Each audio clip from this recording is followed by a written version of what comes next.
Hi, my name is Hayasara Cantor. I'm pleased to introduce the second of our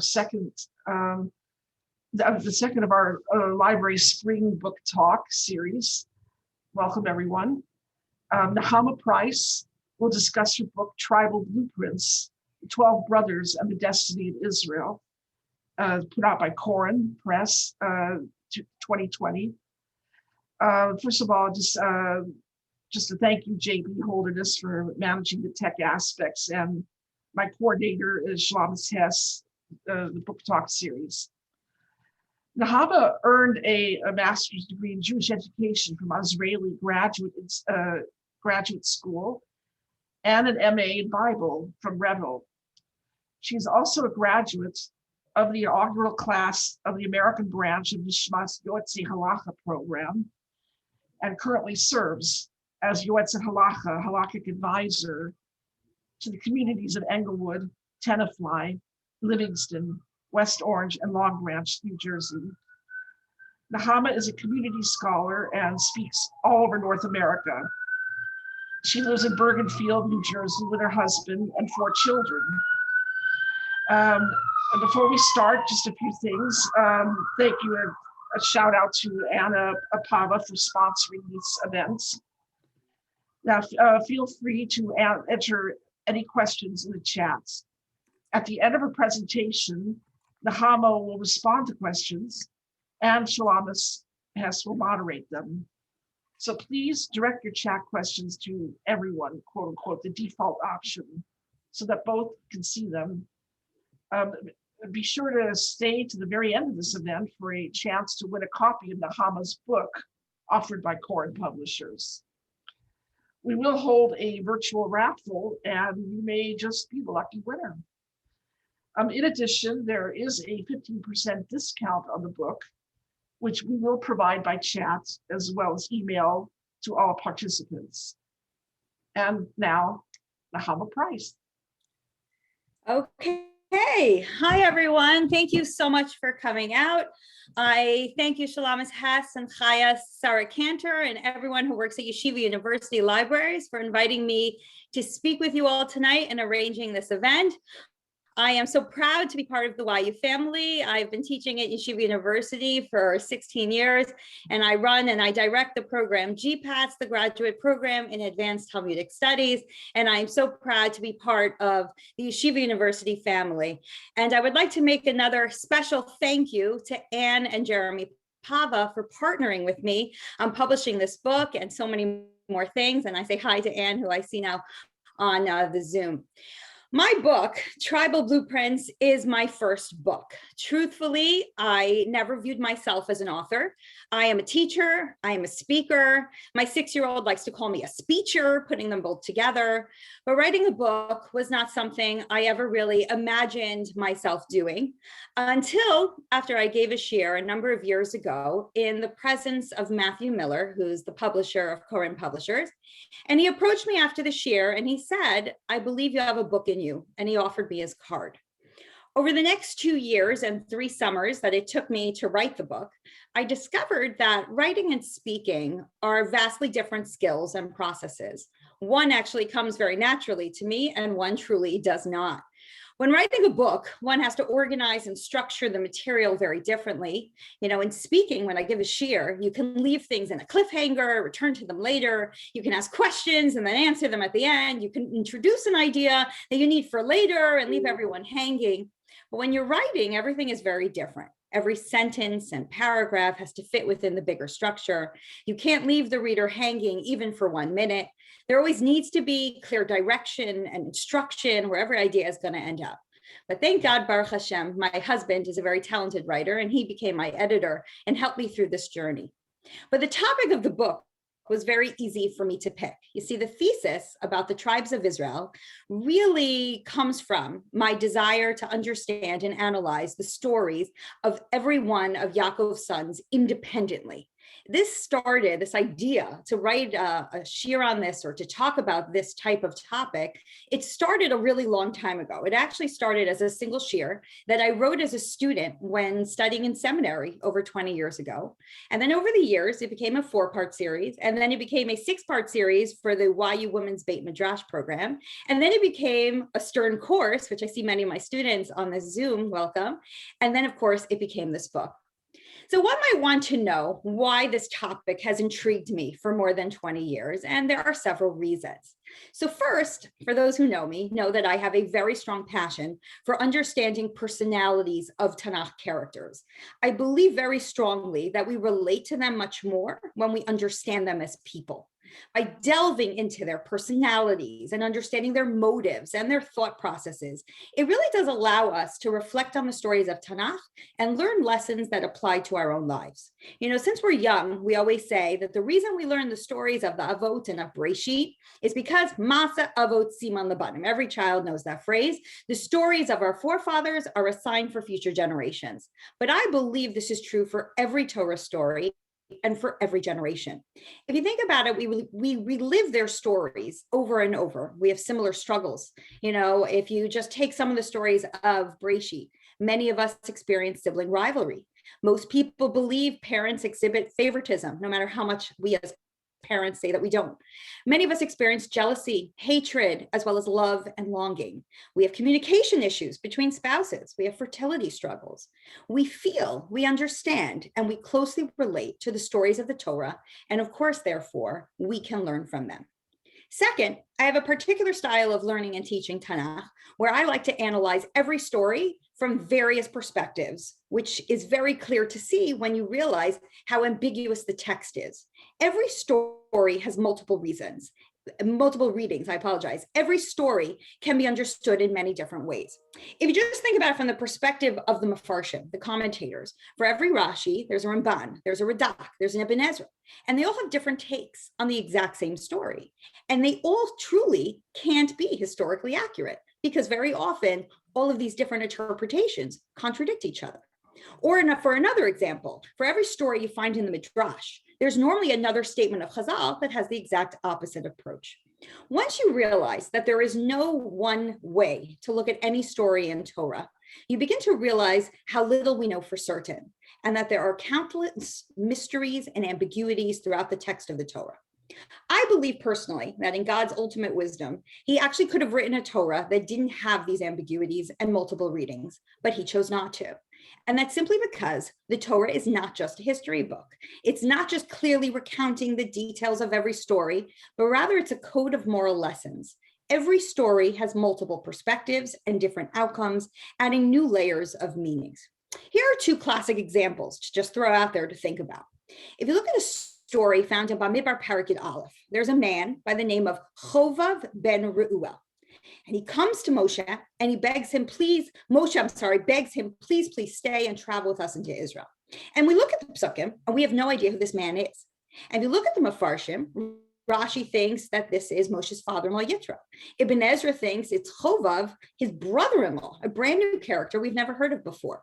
But if you look at it again, you realize it can't be both. Chovav has to be one person. But the real deal is that we're never going to know which one he really is. Is he the father-in-law or is he the brother-in-law?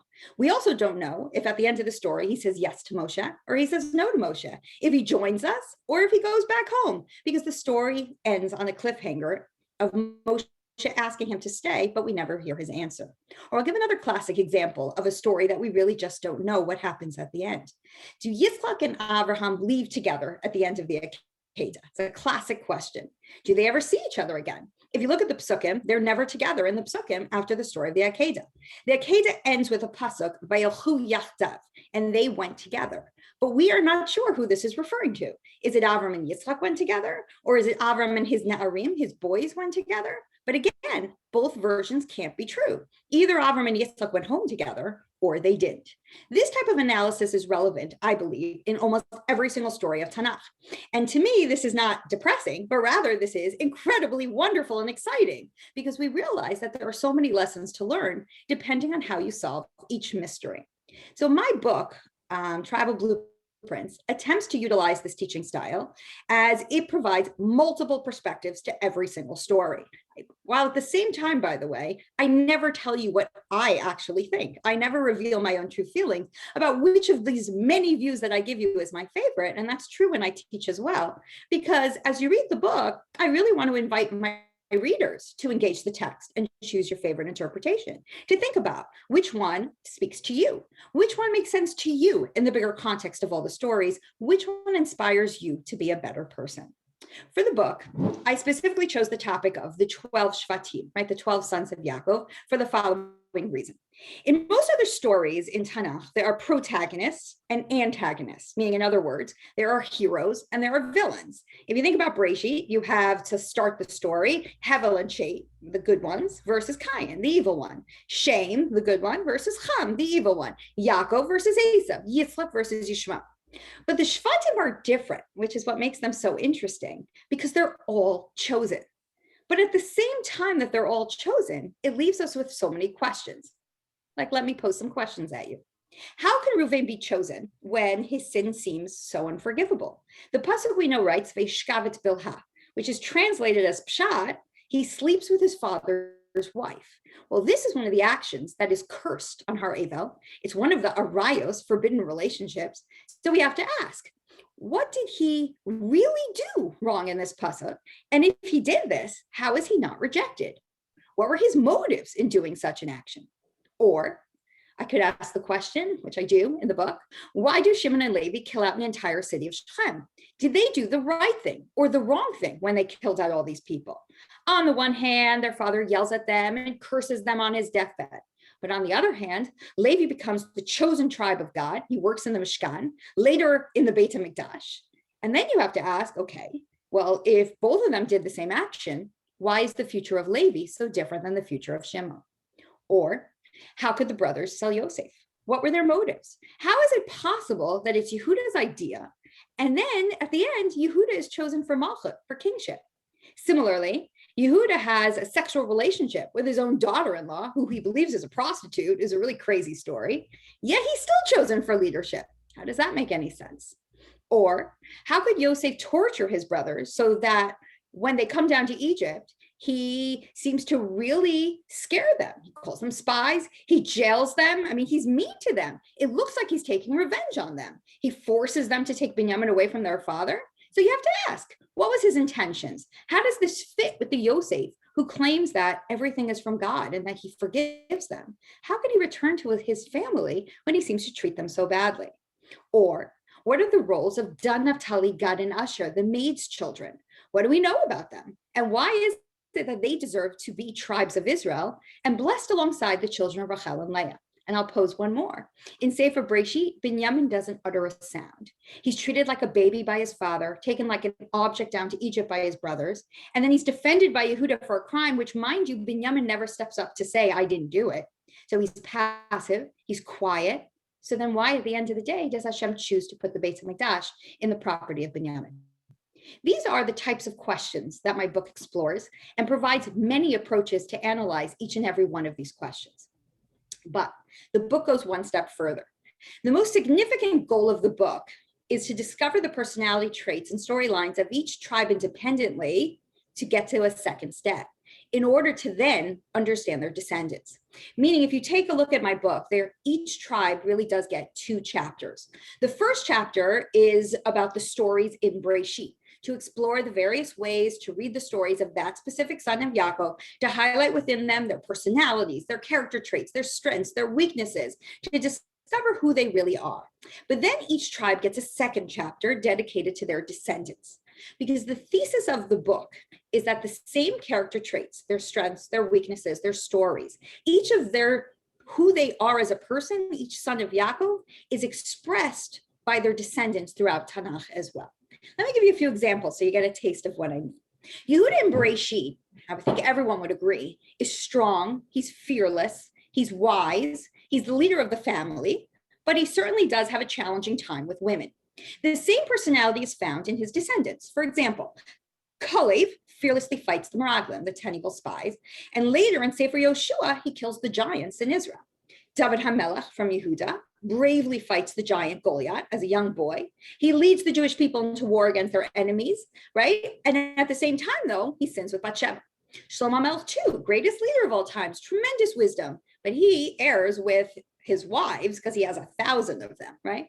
We have Daniel, Hananiah, Mishael, and Azariah, all from the tribe of Yehuda, who are strong. They refuse to eat non-kosher meat. They're thrown into either the lion's den or the fiery furnace, depending on which one we're talking about, because they refuse to bow to an idol. They all have Yehuda personalities.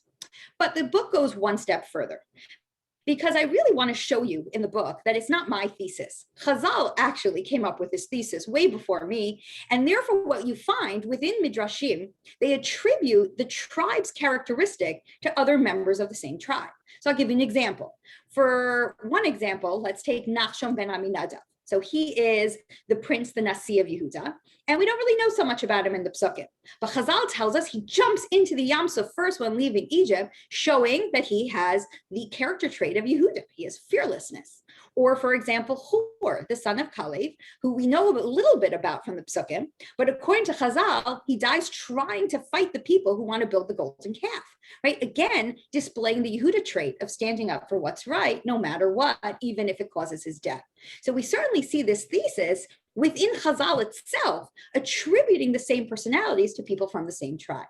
Let's move to another tribe, because I talk a lot about Yehuda because he's probably one of my favorites. But Yosef in Bereshit, he's also a great leader who saves the world from famine, but there also appears to be flaws in his behavior. He does not always, I would say that a little bit, harshly, does not consider the results or repercussions of his actions. Like, for example, when he chooses to tell his brothers about his dreams, that doesn't seem to be very thought out. Or when he wears a special coat in front of them and teases them, but certainly he has desire for power and leadership. So it's not going to be a surprise that in his descendants, we're going to find the same trends. Like, for example, Yehoshua and Devorah, who are excellent leaders, having the good qualities of Yosef. But then we're going to have leaders who seem to not think through the consequences of their actions. Like, for example, we have one of the judges, Gidon. He builds an ephod after there's a big victory against our enemy to remind the Jewish people of the victory, but it ends up being used for avodah zarah. Or we have Yiftach, another judge who comes from the tribe of Yosef, who certainly doesn't think through his actions. He swears that the first thing that will come out of his door after winning against the enemy, he'll give as a korban to Hashem. And when he returns from the battle, his daughter comes out the door. So we certainly have descendants of Yosef that seems to really have his personality, to the positive, but also to the negative, because we have Yosef descendants who get corrupted by power, just like we see Yosef who likes power so much. We have Avimelech, the son of Gidon, who kills anyone who wants to fight against his authority as king of Shechem. And of course, we have Yeravam, who comes from Yosef, who takes 10 tribes away from Malchus Beis David and moves the center of worship away from the Beit HaMikdash. And then he's so terrified that the people are going to return back to the king of Yehuda. But it goes one step further, because it's not just his personality, Yosef, that repeats, but it's also interesting how many times the Yosef storyline repeats in his descendants as well. The well-known story in Bereshit of Yosef is that he's hated by his brothers who come from a different mother, gets kicked out of his house, and then he returns later to save his family, right? That's the Yosef story. So think about it in terms of two other Yosef characters. Yiftach, who I just mentioned, a judge from the tribe of Yosef, is born to a different mother, is kicked out of his house by his brothers, and he returns later to save his family and the tribe of Manasseh from destruction from the nation of Ammon. Or we have Avimelech, the son of Gidon, who's also from Yosef, born to a different mother, has 69 brothers, major sibling rivalry issues, and he goes to the extreme of corruption, ends up killing all his brothers to make himself king. This is obviously a very extreme and corrupt version of the Yosef story, but again, similar storyline. Now, the book not only delves into each tribe, but it also compares and contrasts the tribes, right? We don't just do one at a time, but then we actually compare them.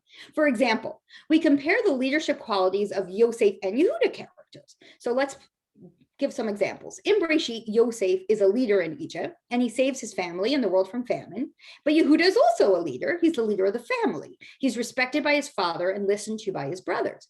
Therefore, at the end of Bereshit, Yosef is blessed with the Bechor, the firstborn status, and Yehuda is chosen for Malchut, kingship.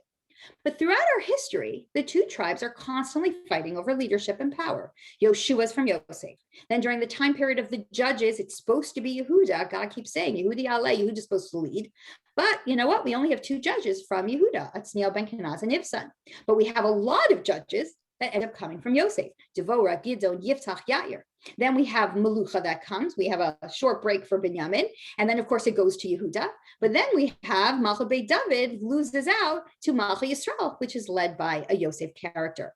This fight for leadership between Yehuda and Yosef continues all the way till the time of Mashiach, when we're promised to have Mashiach ben Yosef preceding Mashiach ben David. Another example. There's an interesting bond that's created between Reuven and Gad. Both are, if you think about it, rejected Bechorim from Leah's side of the family. Reuven is Leah's oldest, and he certainly feels rejected. We reflect that in the name of Reuven, right? The name, Ki Ra'ah Hashem ba'ani ki ata yavenu ishi, God saw me in my torture, maybe now my husband will love me, is clearly representative of his father rejecting his mother. Gad, on the other hand, is the oldest son of Zilpah, who's Leah's maid. He's also rejected from leadership of the family based on his status as the maidservant's child. So these two, Reuven and Gad, come together throughout the Torah. They come together in the Degalim, the encampments in the desert, as well as they come together again to request to live on the other side of the Yarden. They seem to view that side of the Yarden as the rejected lands of the Bechorim. We have a story that's in common of the two, and the two tribes seem to bond. Another bond we see in the Shvatim is certainly the bond between Yisachar and Zevulun, which I think is created based on their birth status. Both of them are born to Leah, but they're not born anywhere near the other sons of Leah, because after Reuven, Shimon, Levy, Yehuda are born, there's a break. Dan, Naphtali, Gad, and Asher are born. And therefore, there's a major age gap between Yisachar and Zevulun and the rest of their brothers. So they don't really fit in anywhere. They don't fit into their older brothers. They don't fit into the maidservant children. They don't fit into Yosef and Binyamin, who are born to Rachel. So they create their own bond. And that continues throughout Tanakh as well. Chazal, as we know, captures this bond through this beautiful imagery of Zevulun feeding Yisachar, who's immersed in Torah learning. And this certainly fits something that we see about them later on in Sefer Shmuel, where Yisachar is described as the military intelligence and of David's army, and Zevulun is the soldiers. I can go on, but I certainly want to leave time for questions. So I want to end with three final thoughts, and then we'll open for questions. And I really think these are the three biggest messages coming out of my book. You know, sometimes when reading Sefer Breshit, we get the impression that only the perfect, the most righteous are chosen, and those less than ideal are rejected. And we certainly get that through the stories of, Yitzchak is the perfect one, and he's chosen, and Yaakov is the right one, and he's chosen, and Esav is rejected, and Shmuel is rejected, and Lod is rejected. But the stories of the Shvatim, with all their imperfections laid out right in front of us so clearly in the text, we learn a different lesson, and I think it's a great one, which is God does not expect perfection to be chosen. The sons of Yaakov teach us what it means to be human. They teach us what it means to have human emotions. They have jealousy, hatred, humiliation, regret, fear, confusion, all the emotions that we feel as well. But they also teach us a number of really great lessons, like how to move forward.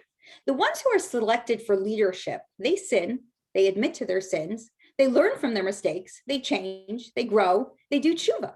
And I think it's wonderful throughout the stories to see their process of growth. Especially my favorite example is the growth story of Yehuda. Yehuda starts his story by being the one who suggests selling Yosef, his father's favorite son. It's a terrible story.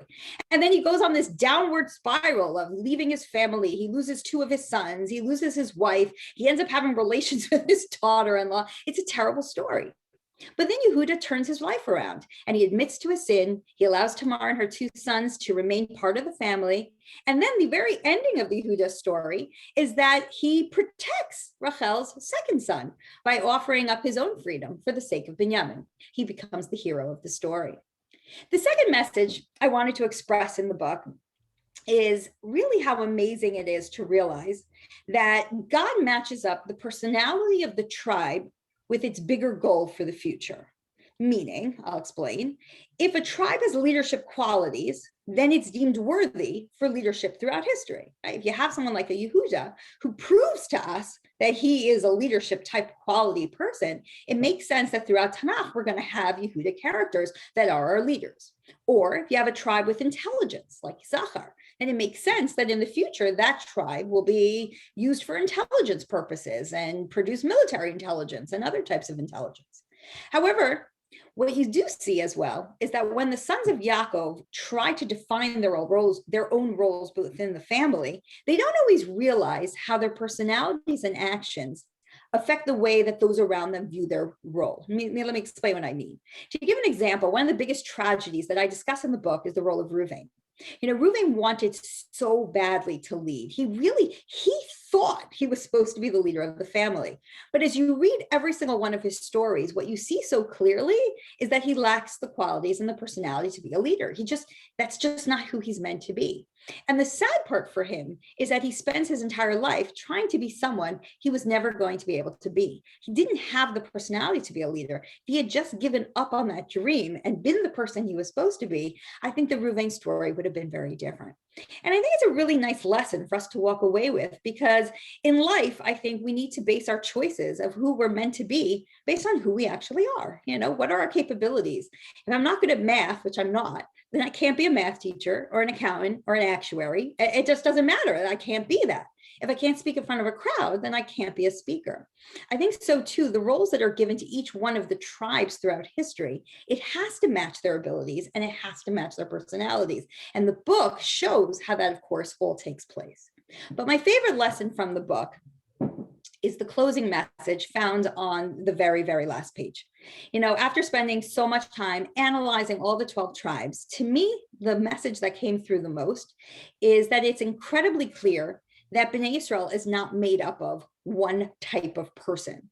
Bnei Israel is made up of 12 very different personalities. These are 12 people, not some are perfect and some are not. No, they're all different. They all have strengths. They all have weaknesses. They all have their own story. They all tell us different things about them that tell us different things about ourselves. Some of them, yes, they have leadership qualities and therefore they're chosen to lead. Others are given the role of being the followers. They're the they're the nation. But if you think about it, it's not therefore this one's better than the other, because in life you need both. You can't have all leaders without any followers. You can't have all followers without any leaders. And therefore, when you take the story of all the 12 sons of Yaakov, you realize they're all chosen, all of them, with all of their strengths, with all of their weaknesses, with all of their flaws, with all of their amazing qualities, some of them to lead, some of them not to lead, but they're all needed to form Am Yisrael. And it really teaches us this beautiful lesson, as I actually wrote in the conclusion of the book, and I'll quote, variety is necessary and provides life with its color, balance, and beauty. Each tribe is essential to create the Jewish nation. I think that's the message, that I think is the most significant about the book, which is there's not one chosen quality. There's not one chosen tribe. There's not one way to be chosen by God. When we look around at all of our friends, our neighbors, our communities, and our families, we all have different personalities. We're all different types of people, but all of us together with all of our differences creates Am Yisrael. Just like the 12 tribes with all of their differences creates the beginning of what is Klal Yisrael. And therefore it is what makes them different that creates Klal Yisrael, and so to us as well. So I thank you all for joining me tonight to discuss my book. I am thrilled to hear whatever questions are about to come my way. I'd love to answer all of them. And I hope you all enjoy the book, and I hope whoever wins the raffle, will get the book, but I hope many of you will buy the book with the discount. And again, thank you all for coming out to listen about my book, but I hope that there are some questions that I can answer for you tonight. Nechama, thank you so much for a riveting presentation. Please, everybody, enter your questions as I'm speaking now. I'll start off, everybody, by asking my question. I'm just curious how long it took you to write this book from beginning to end.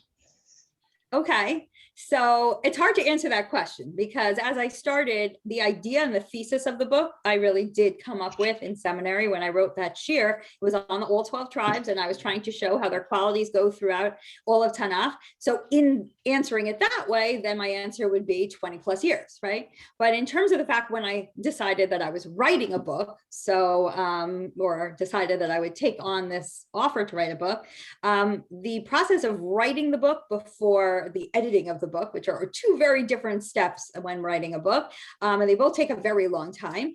But I would say really, because I Baruch Hashem, have a wonderful job teaching, and I see so many of you on, which I'm so happy. So I spent really the majority of the time in the summer. So it took me 3 very long summers. I worked on it during the year, but 3 summers to put the whole book together. Understand that I've already written the course for it, though I had to do a lot more research for it other than the course.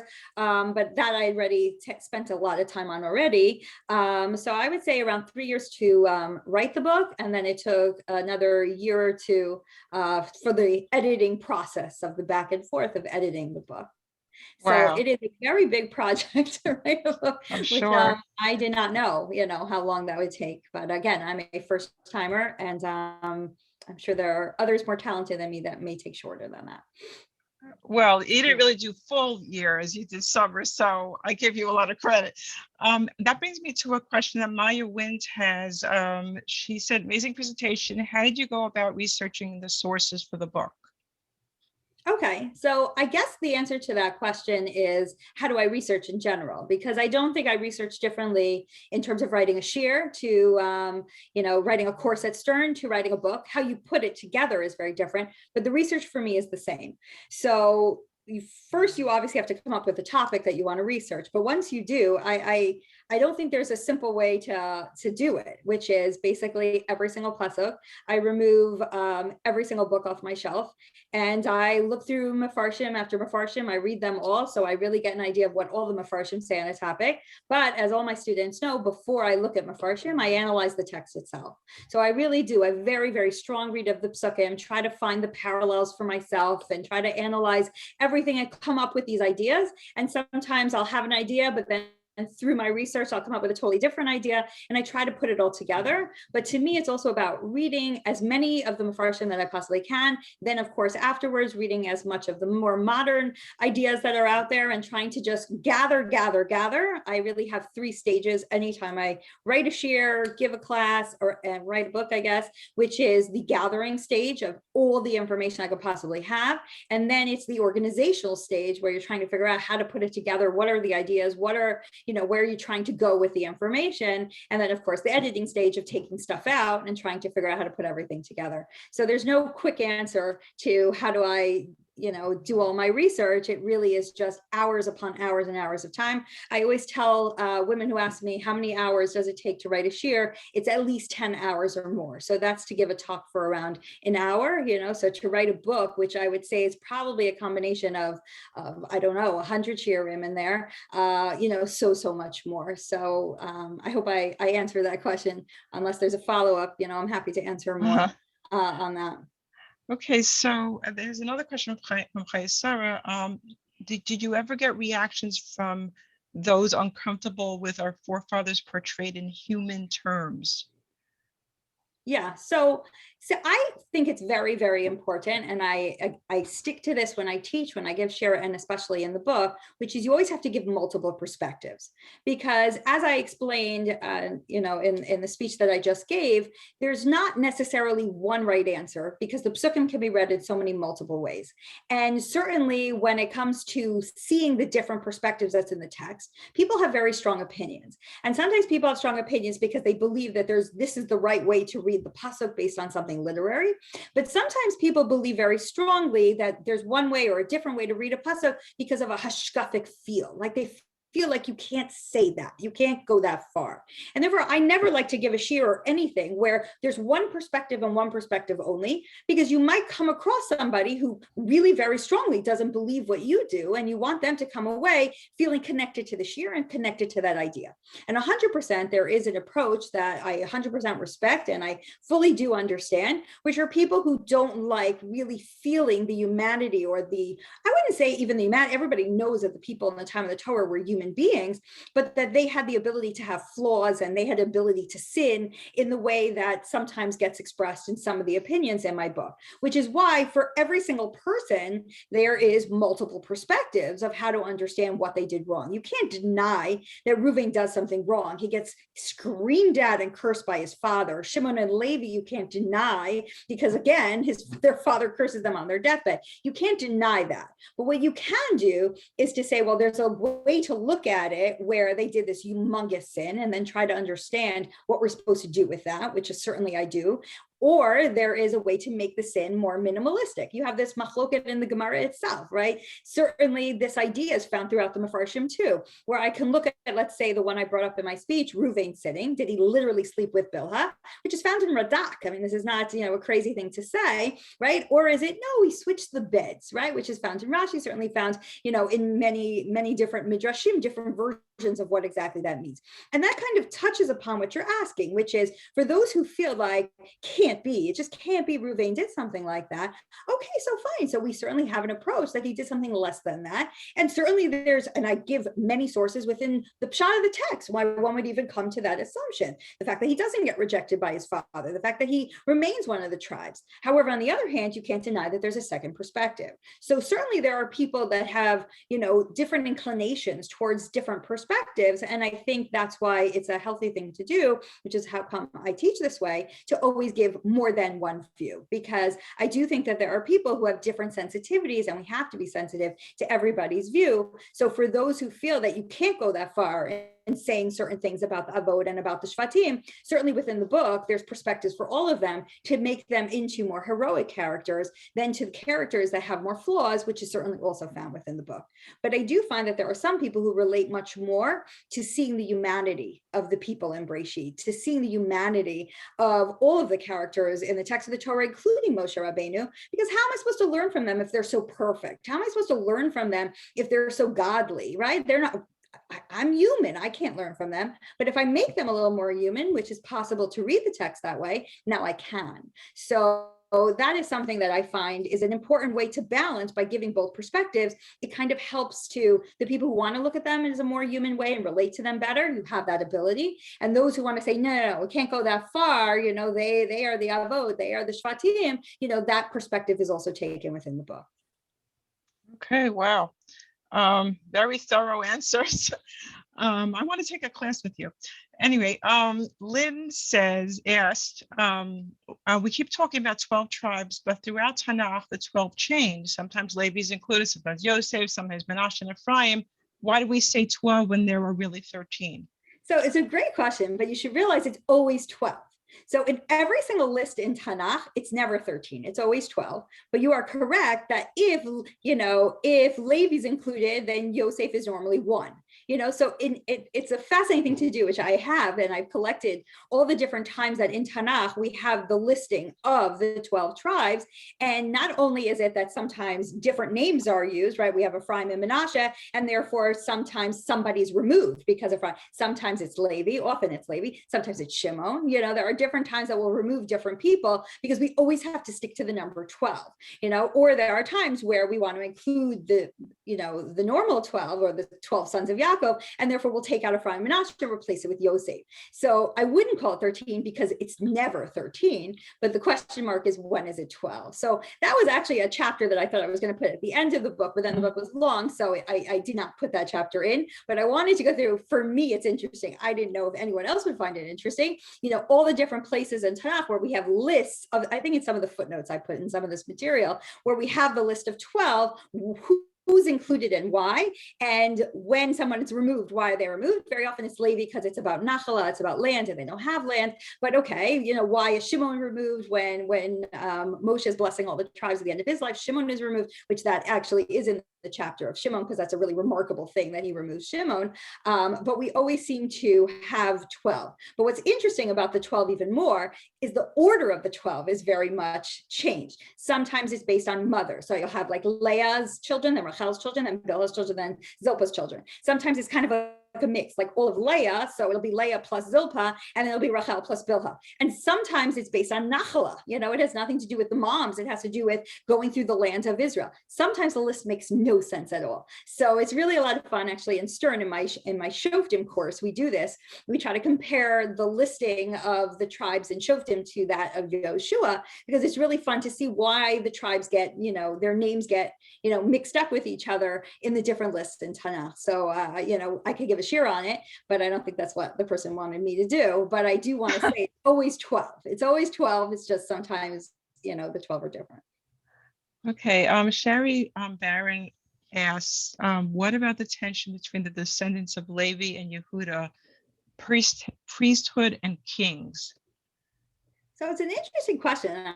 I mean, again, I'm offhand here. It's a good question, except that I don't know that we see that very much. I don't think that there's a tremendous amount of tension between Yehuda characters and Yosef characters. But the descendants of Levy, the role that Levy plays and the role that Kahuna plays is not really in conflict with leadership. I mean, those are very different roles. One is much more of the spiritual leader, and one seems to be more of the leader of the Am, the one who leads us into war, the one who leads our economy, the one who kind of makes all the rules. And those two jobs don't really intersect so much. I mean, there are times where a little bit they touch upon each other. So I can't really say that I've seen, though. I'm curious, Shari, as you asked the question, if you have something specific in mind, I would love to think about it more. I don't necessarily see a conflict between Levy and Yehuda. They are different forms of leadership. They have very different personalities. They're both very strong personalities. They both come from Leah, so there's no direct conflict in terms of that. And I don't really see in the history of Tanakh, Levy and Yehuda bumping heads with each other so much. I actually see them working side by side much more. But I'm intrigued. I'm intrigued by your question. Here's another one from Rachel Weinstein.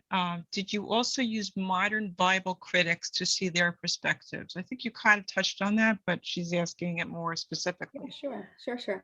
So it depends what you call, I think modern Bible scholars is what I use, certainly, in my book. I'm a major fan of the VBM, the Virtual Beit Midrash Online, and I read their stuff very all the time. I love their stuff.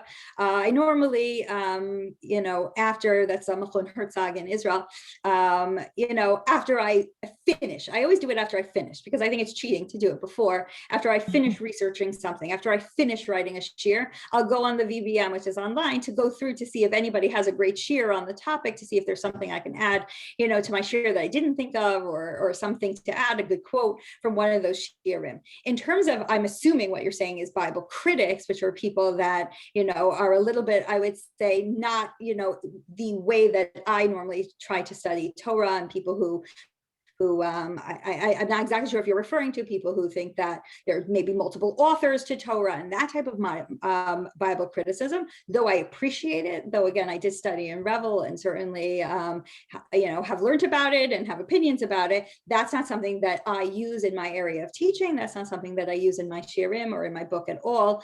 I think that there are many wonderful books that are written with that in mind. But to me, I really would like to stay on the path of quoting Mefarshim, quoting, Bible scholars that, are looking at the Torah with the same mindset as me, that everything is written by Hashem, and that we are looking at it for the morals and the beautiful things that we can come across in terms of being a Orthodox Jew, and the messages and the morals that one could take from there. So again, depending on what you meant by that question, either my answer is yes or no, but from the word critics, I probably would say the answer is not, and that's my choice and my style of learning and teaching. And certainly to everybody who teaches Tanakh, that is to your choice of how you want to use that type of information.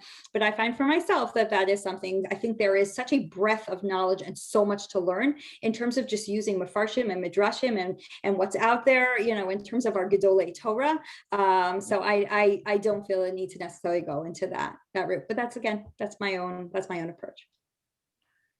Okay, so I think that's it for the questions, but I just wanted to tell everybody, first of all, thank you so much for coming. I feel like we're all in one big room, one big Zoom room, and I appreciate that you took, because there's a lot of offerings, and you chose to come to this. I'm sure you were very happy that you did. I wanted to say that Corinne generously offers people a discount of 15% for a month. It will expire on March 23rd. And I'm going to put the discount code in an email to everybody, but I'll also put it in the chat after I can't multitask, but I'll put at the end, I'll put it in, but it's just the word blueprints. That will get you the 50% discount on the Corinne website for this book.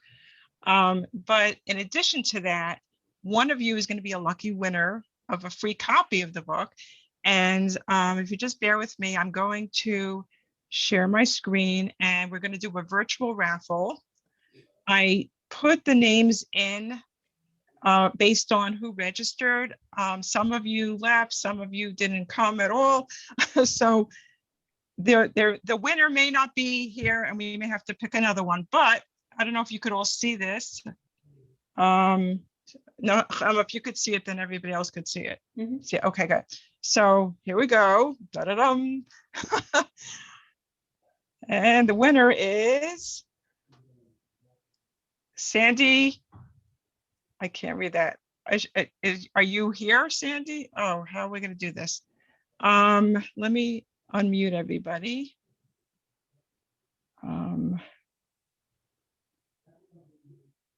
Actually, JB, if you could unmute people, because I can't do two things at the same time here. Okay, is Sandy here? Okay. JB, are people unmuted? Okay, I'm going to pick another name because let me try this. That's the danger of doing it without knowing who exactly came.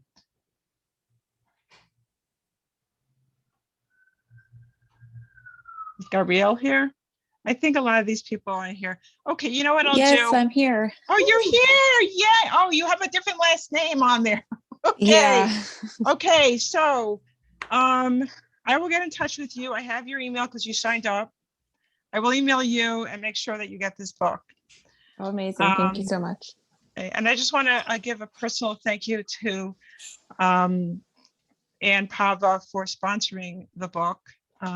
It's very, very special. You know, I have the book. I bought it right away from my local store, and I live in Teaneck, so I'm a landsman of Nechama.